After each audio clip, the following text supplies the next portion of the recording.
The quiet hum of the stellar dawn filled the communication room as Lisa Carter sat at her station. She'd been monitoring space frequencies for 3 months now, listening to the empty void between stars. Most days brought nothing but static, and the occasional automated beacon from distant trading posts today was different. A weak signal crackled through her headphones. Lisa frowned and adjusted the controls, trying to clean up the transmission. The voice that came through was unlike anything she had ever heard. It was high-pitched and musical, but filled with terror. "Please, if anyone can hear this message, we need help. Our world is dying." They came from the sky, with ships like metal storms. "We are the Volari of Kepler 442b. We have heard stories of a death world called Earth. Stories of beings so fierce that even the galaxy's worst predators fear them. If you exist, if you can hear this, please help us." Lisa's hands shook as she recorded the message.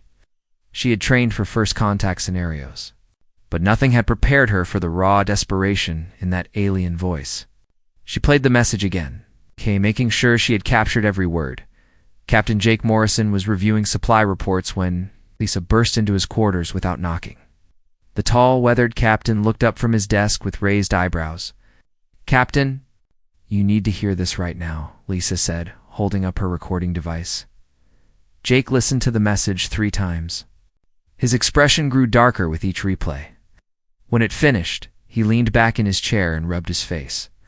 "Get Dr. Rodriguez and Ben Parker to the communication room. Tell them to bring everything they have on alien linguistics. And Lisa, not a word of this to anyone else until I say so." Within an hour, the ship's small team of specialists had gathered around Lisa's station. Dr. Alex Rodriguez, a thin man with graying hair, studied the waveforms on the screen, while Ben Parker worked on cleaning up the audio quality. "The language structure is completely foreign, but the universal translator is picking up emotional markers," Alex said. "Fear, desperation, hope. This isn't a hoax." Ben enhanced the background noise and found something chilling. In the static, behind the Volara's voice, they could hear distant explosions and what sounded like screaming. "There's more," Ben said, his fingers flying over the controls. The transmission bounced off 17 different relay stations before reaching us. Someone really wanted this message to travel far. Jake studied the data on the screens. "What? Do we know about Kepler 442b? Alex pulled up the star charts. "It's about 60 light-years from here. The planet sits in the perfect zone for life. Our long-range scans from 5 years ago showed signs of a simple civilization. Agricultural, peaceful, no signs of advanced technology or weapons. And now someone is attacking them," Jake said quietly. Over the next 6 hours, they intercepted more transmissions. The messages painted a horrible picture. The attackers called themselves the Zephyrian Empire. It surrounded the planet with a massive fleet and were systematically destroying any resistance. But the Volari had no weapons to resist with. The Zephyrians were taking prisoners, loading them onto transport ships. From what the team could translate, they planned to use the Volari as slaves on agricultural worlds throughout their empire. The plant-like aliens had a natural ability to make crops grow faster and stronger. "They're not warriors," Alex said. After analyzing hours of intercepted communications, the Volari don't even have a word for war in their language. They keep trying to negotiate, offering to serve willingly if the Zephyrians will spare their children. Jake called a meeting with his senior staff. Commander Ryan Hughes, the ship's tactical officer, arrived first. His muscular frame and scarred hands showed his military background. Colonel Kate Sullivan followed, her Marine uniform crisp, despite having just finished training exercises. "We have a situation," Jake began, and played the recordings. The room fell silent as the alien voices filled the air. Ryan's jaw tightened when he heard the explosions in the background. Kate's hand instinctively moved to her sidearm. "What's our official position on this?" Ryan asked. "Earth Command's policy is clear," Jake replied. "No interference in alien conflicts. We're explorers, not soldiers." "But we're the only ones close enough to help," Kate said. "Our ship could reach them in 4 days if we pushed the engines." Ryan brought up tactical displays on the main screen. The Zephyrians have over 200 ships around that planet. We have one exploration vessel with basic defensive weapons. Those weapons were designed to clear asteroid fields and deal with space pirates, Kate pointed out. Not exactly. Basic. Alex had been quiet during the discussion, but now he spoke up. There's something else. In their messages, the Valari keep mentioning stories they've heard about Earth, about humans. They're calling us Deathworlders. Deathworlders, Jake asked. Apparently other species think Earth is too dangerous for life. They can't believe anything could evolve here and survive. To them, we're myths. It's monsters from a world so deadly that it creates the galaxy's most dangerous predators. Kate laughed without humor. They're not wrong. Earth did try to kill us for millions of years, made us tough. The debate continued for 2 hours. Earth's official policy was clear, but so was the desperation in the Valari voices. Jake thought about his daughter back on Earth, safe and protected. These alien children had no one to protect them. Finally, Jake made his decision. We're going to respond to their distress call. Ryan looked worried. Captain, this could start an interstellar war, or it could save an entire species, Jake replied. Set course for Kepler 44 to B, maximum speed. As the ship changed direction and accelerated toward the distant star system, Lisa worked on composing a response message. She kept it simple. Valari of Kepler 4 for 2B. This is Captain Jake Morrison of the human vessel Stellar Dawn. We have received your distress call. We are coming to help. Hold on, the message was broadcast on the same frequency the Valari had used. Within hours, they received a reply. The voice was different this time, older and filled with disbelief. Humans, the Deathworlders are real? You're really coming? Please hurry. They're taking the children now. Unknown to the crew of the Stellar Dawn, the transmission had been intercepted by Zephyrian scouts monitoring all communications around the planet, the command ship orbiting Kepler 4 for to be. Admiral Kekstar listened to the human message and laughed. A single ship thinks it can challenge the might of the Empire, he said to his officers.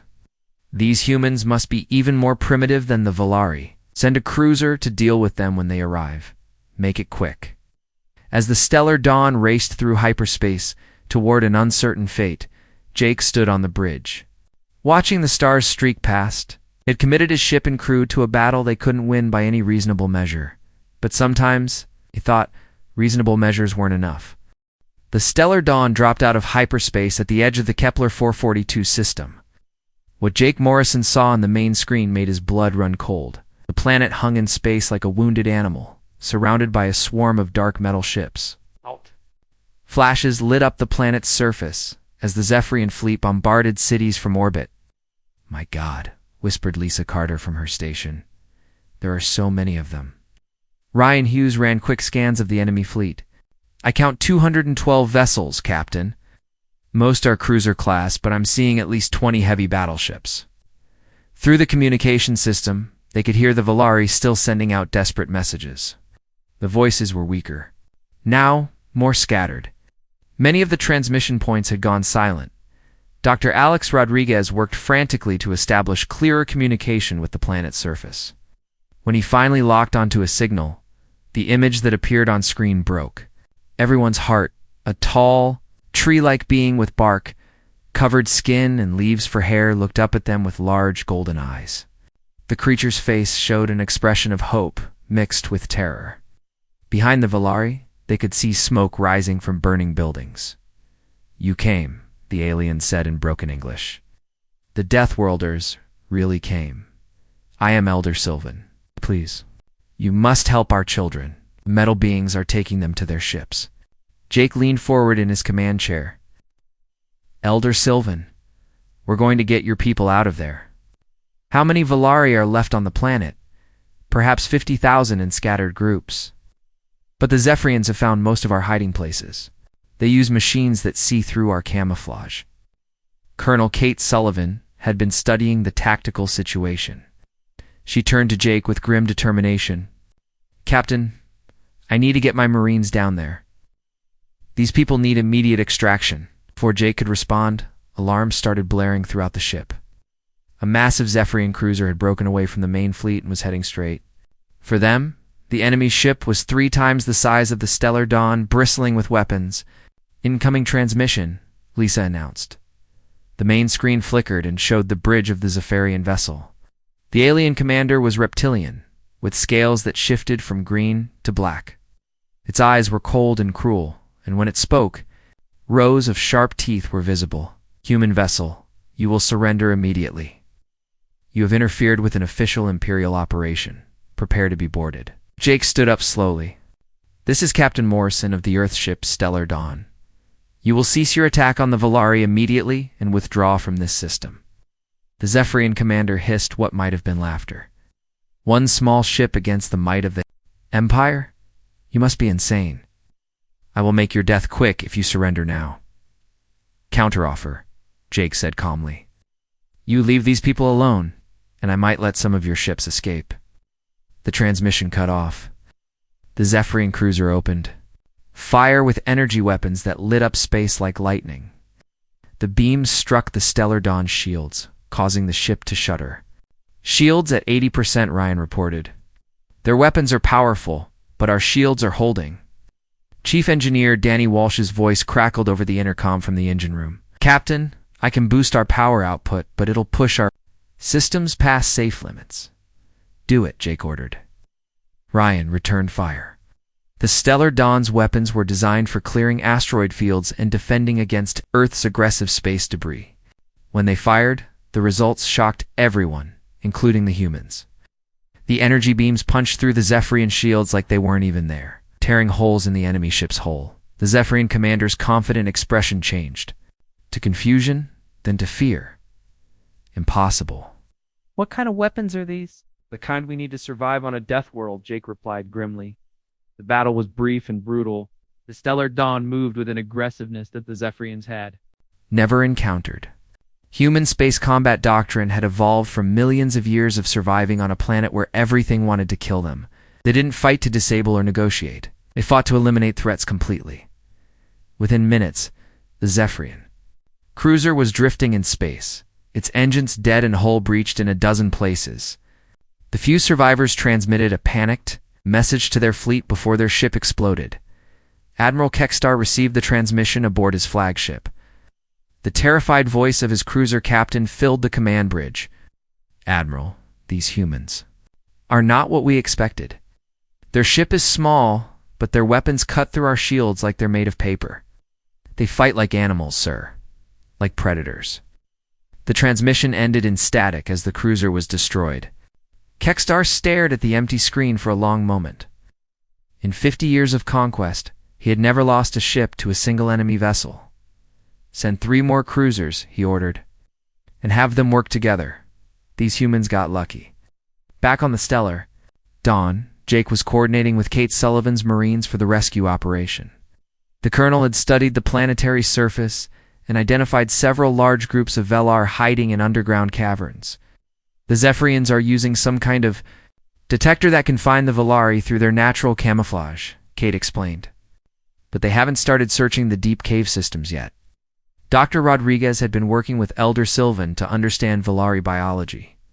What he discovered was remarkable. "Captain, these people aren't just good at growing plants. They can accelerate healing in any living tissue. They could revolutionize medicine across the galaxy." "Which explains why the Zephyrians want them as slaves," Jake said. "They're not just agricultural workers. They're living medical equipment." The next wave of Zephyrian ships arrived faster than expected. 3 cruisers approached in formation, their weapons already charging. But Jake had learned something from the first battle. The Zephyrians were used to fighting civilizations that tried to minimize casualties and fight defensively. Humans had no such restrictions when protecting innocents. "Danny, I need everything the engines can give us," Jake ordered. "Ryan, target their weapon systems first, then their engines. No mercy." The Stellar Dawn accelerated directly toward the enemy formation at a speed that would have been suicidal for most species. At the last moment, it rolled and fired all weapons at point-blank range. 2 of the Zephyrian cruisers were crippled immediately. The 3rd ship managed to land several hits on the human vessel. Sparks flew from control panels and the lights flickered, but the ship kept fighting. Earth-built vessels were designed to survive asteroid impacts and solar radiation. Zephyrian weapons, while powerful, couldn't match the raw destructive force of Earth's own environment. Shields at 40%, Ryan reported as he returned fire. But their ships are breaking up. The space battle was watched by both the Volari on the planet and the Zephyrian fleet in orbit. The sight of a single human ship destroying multiple enemy vessels sent shockwaves through both groups. On the planet's surface, Elder Sylvan gathered the surviving Volari elders. The legends were true, he said, his voice filled with wonder. The Deathworlders fight like the storm itself. Admiral Kextar was no longer laughing. Stared at the tactical display showing the wreckage of 4 of his ships. The human vessel was damaged but still operational, and it showed no signs of retreating. Send a message to Imperial Command, he ordered.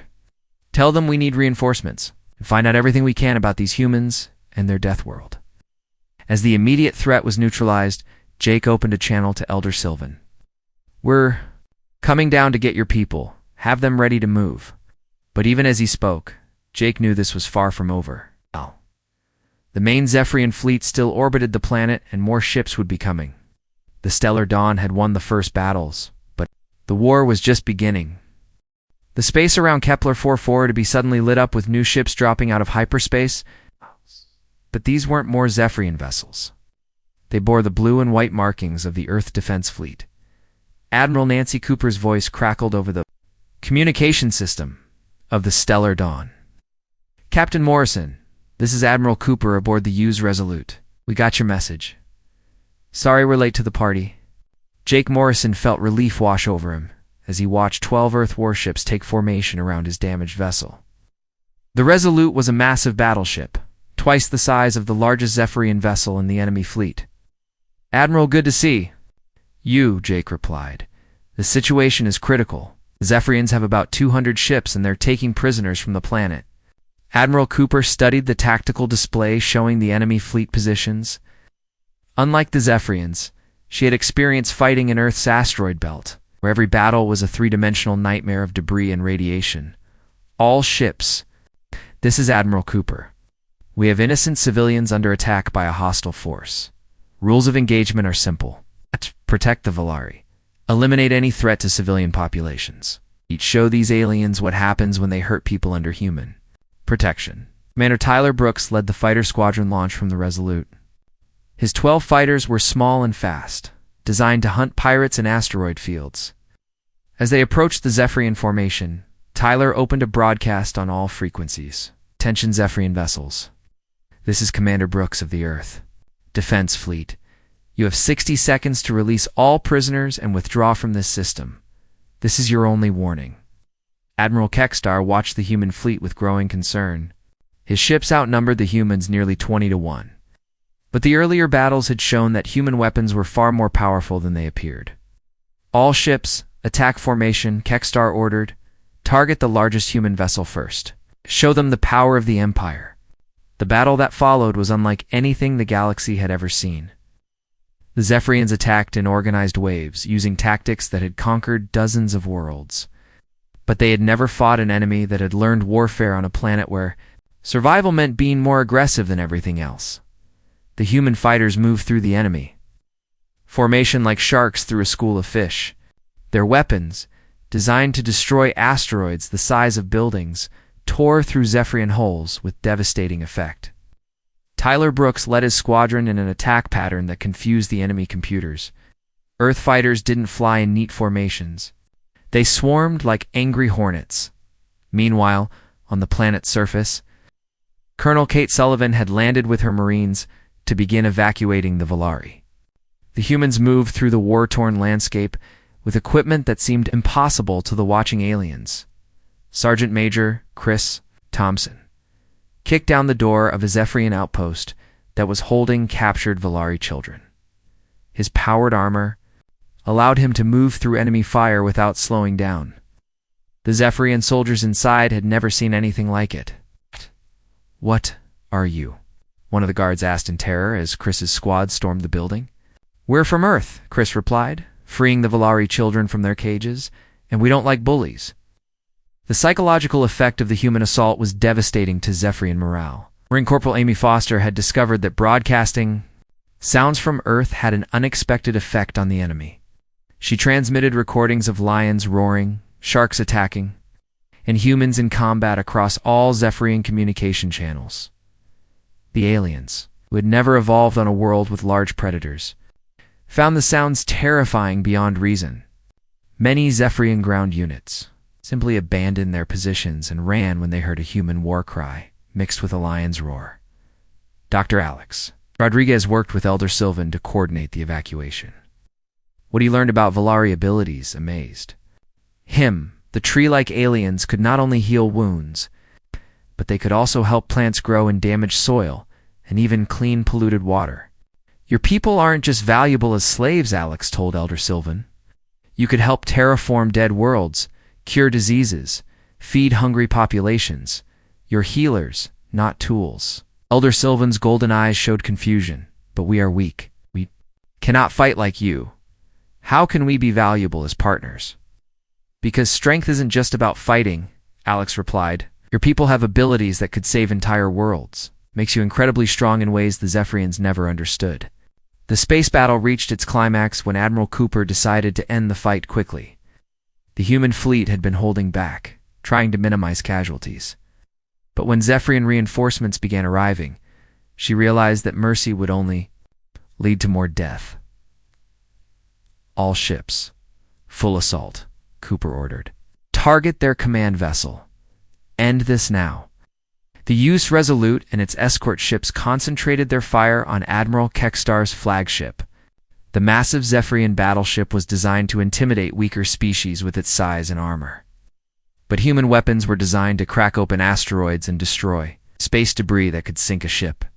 The concentrated firepower from the human fleet punched through the Zephyrian shields and armor like they were made of paper. Secondary explosions rippled along the enemy flagship's hull as critical systems failed. Captain Morrison led a boarding party onto the damaged Zephyrian command ship. The corridors were filled with smoke and emergency lighting. When they reached the bridge, they found Admiral Kekstar standing amid the wreckage of his command center. The Zephyrian admiral was a large, powerful-looking reptile, but his scales had turned pale with fear. He stared at Jake Morrison as if looking at a demon from his worst nightmares. "This is impossible," Kekstar hissed. "One system against the entire Empire. How can you fight with such savagery?" Jake looked around the bridge at the alien technology, designed for conquest and oppression. "You made one mistake, Admiral. You hurt people we decided to protect. But you are just one world. The Empire has thousands of ships, millions of soldiers, and every single one of them just learned that. Humans exist," Jake replied. "Word is going to spread across the galaxy. Everyone will know that if you attack innocent people, the Deathworlders will come for you." The remaining Zephyrian ships began retreating as news of their admiral's defeat spread through their fleet. The massive invasion force that had seemed unstoppable hours before was now broken and fleeing. On the planet's surface, the last of the Valari prisoners were being freed. The aliens looked at their human rescuers with wonder and gratitude. Many of the tree-like beings had never seen creatures that could be so gentle with civilians and so brutal with enemies. Elder Sylvan approached Colonel Sullivan as her Marines finished securing the landing zone. "We have heard the stories wrong," he said. "You are not just dangerous predators, or protectors." Kate smiled and removed her helmet, showing her face to the alien elder. "On Earth, the strongest protects the weak. That's what makes us human." As the last Zephyrian ship disappeared into hyperspace, Admiral Cooper opened a channel to all human vessels. "This is Admiral Cooper. Mission accomplished. Valari are free." But even as the humans celebrated their victory, messages were already racing across the galaxy. The Zephyrian Empire was recalling all invasion fleets to defend their home systems. Other predatory species were reconsidering their plans for conquest. The galaxy had learned that the Deathworlders were real, and they had chosen to become guardians of the innocent. 3 months after the battle at Kepler 44b, the galaxy was a different place. News of humanity's intervention had spread faster than anyone expected. The story grew with each telling, but the core message remained the same. The Deathworlders were real, and they protected innocent species from predators. On Earth, President Maria Santos stood before the Global Council in Geneva. The large screen behind her showed a map of known galaxy with dozens of red markers indicating distress, calls that had been received since the Valari rescue. "The situation is clear," President Santos said to the assembled representatives. "We are no longer just explorers. Galaxy sees us as protectors, and frankly, I believe that's exactly what we should be." The debate that followed was intense, but brief. Humanity had spent centuries learning to protect the weak on their own world. Extending that protection to space seemed natural to most people. Meanwhile, from Kepler 442b, the first human-alien research station was taking shape. Dr. Alex Rodriguez worked alongside Elder Sylvan in a laboratory that combined human medical technology with Valari healing abilities. The results were revolutionary. "Look at this," Alex said, showing Sylvan a scan of damaged tissue. "When we combine your healing touch with our regeneration technology, the recovery time drops by 80%. Elder Sylvan's bark-like skin showed patterns that Alex had learned meant excitement. "And your medicines work faster when we help them grow inside the patient's body. Together, we can heal injuries that would be impossible alone." The partnership went beyond medicine. Valari agricultural techniques, combined with human terraforming technology, could transform dead worlds into gardens in a fraction of the time either species could manage alone. Captain Jake Morrison. Now Admiral Morrison stood on the bridge of his new flagship, the UES Guardian. The ship was 3 times larger than the Stellar Dawn, designed specifically for rapid response to distress calls. Around him, a mixed crew of humans and rescued aliens worked together. "Admiral, we're receiving another SOS," announced Lieutenant Commander Lisa Carter from her communication station. "It's from the Altair system. Species called the Keth are under attack by something called the Ravager Collective." Jake studied the star chart showing the location of the distress call. It was on the far side of Zephyrian space, in a region that had been raided repeatedly by various predator species. "How long to reach them?" Jake asked. 6 days at maximum." "Speed," replied Commander Ryan Hughes from the navigation station. "Set course immediately, and send word to Admiral Cooper. We may need backup again." The Guardian was not alone. 11 other ships had been built specifically for humanity's new role as galactic protectors. Each vessel carried a mixed crew and was equipped with the lessons learned from the Zephyrian battle as they traveled toward the Altair system. Jake received regular updates from Earth Command. The political situation was evolving rapidly. 3 major galactic powers had requested meetings with human representatives. The Galactic Council, a loose alliance of older civilizations, had sent Ambassador Zoran to Earth. The meeting had not gone as the Council expected. Instead of asking to join their organization, humanity had demanded action against predatory species. "Your council has existed for 2,000 years, Admiral Nancy Cooper had told the alien ambassador. "In that time, how many innocent species have been enslaved or destroyed while you watched and did nothing?" Ambassador Zoran, a tall being with blue skin and large black eyes, had struggled to answer. "The Council believes in non-interference. We cannot impose our will on sovereign species." "But you can watch genocide and call it sovereignty?" Cooper had replied. "We have a different approach."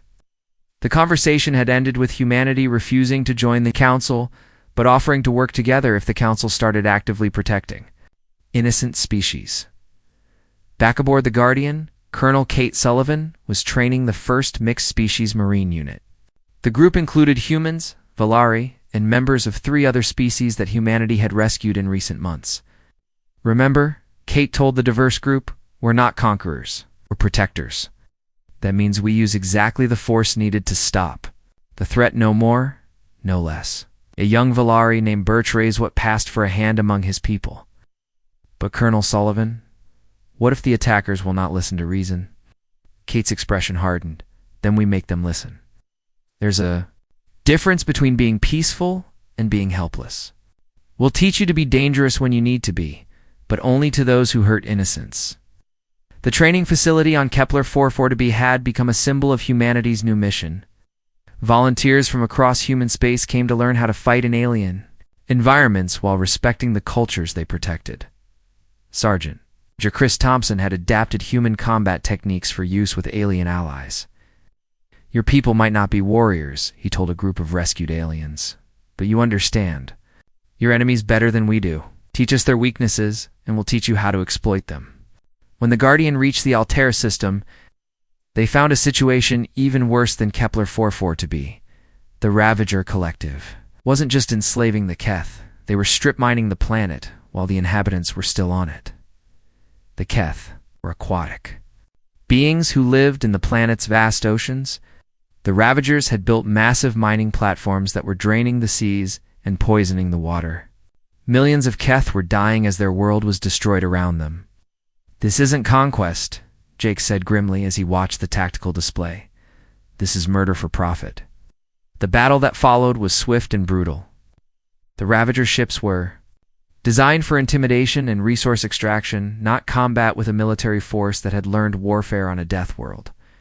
Human weapons, designed to survive asteroid impacts and solar radiation, cut through the enemy vessels with devastating efficiency. But this time, humanity didn't fight alone. Volari healers worked alongside human medics to save wounded Keth, the mixed-species marine units. Coordinated with local resistance fighters who knew the ocean terrain, the victory sent shockwaves across the galaxy once again. The Ravager Collective, which had terrorized dozens of worlds, was destroyed in less than 4 hours by a single human task force working with local allies. As word of the victory spread, something unprecedented happened. Distress calls began arriving from across the galaxy, not just from species under attack, but from entire worlds offering to join humanity's protection network. Dr. Rodriguez, a director of the Kepler Research Station, compiled the reports. We're receiving offers from 47 different species, he told Jake during their weekly conference call. They want to contribute to the protection fleet in exchange for defense against predators.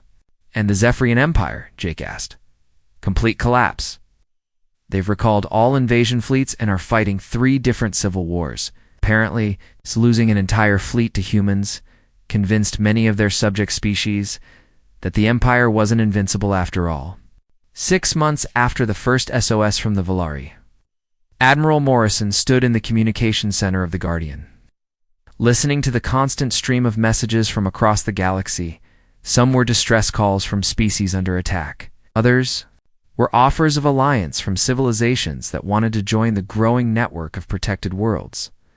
Lieutenant Commander Lisa Carter looked up from her station with a smile.